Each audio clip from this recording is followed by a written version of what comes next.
మీ అందం చీరలోనో, మీ అందం నిండుగా కప్పుకునే బట్టల్లోనే ఉంటుంది తప్పితే సామాను కనపడే దాంట్లో ఏముండదమ్మా. దండూరా సినిమా ప్రీ రిలీజ్ ఈవెంట్ లో నటుడు శివాజీ హీరోయిన్ల వేషధారణపై చేసిన వ్యాఖ్యలు ప్రస్తుతం సోషల్ మీడియాలో తీవ్ర వివాదానికి దారితీస్తున్నాయి. హీరోయిన్ల అందం చీరలోనే, నిండుగా కప్పుకునే దుస్తుల్లోనే ఉంటుందని, అతిగా బహిర్గతమయ్యే డ్రెస్సులు గౌరవాన్ని తగ్గిస్తాయని ఆయన అన్నారు. మాటల ఎంపికపై నెటిజన్ల నుంచి విమర్శలు వెల్లువెత్తుతున్నాయి. అయితే కొందరు మద్దతు కూడా తెలుపుతున్నారు.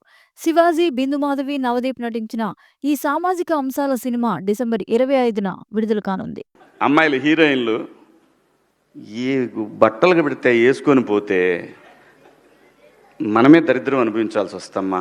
ఏమనుకోవద్దు, హీరోయిన్లు అందరూ మీరు అనుకున్నా నాకు పోయేది లేదు, లాగి పీకుతాం మనం, అది వేరే విషయం. కానీ మీ అందం చీరలోనో, మీ అందం నిండుగా కప్పుకునే బట్టల్లోనే ఉంటుంది తప్పితే సామాను కనపడే దాంట్లో ఏముండదమ్మా.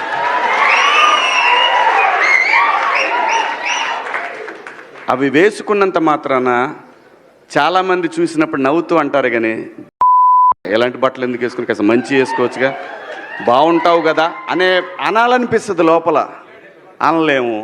అంటే మళ్ళీ స్త్రీ స్వాతంత్రం లేదా, స్వేచ్ఛ లేదు.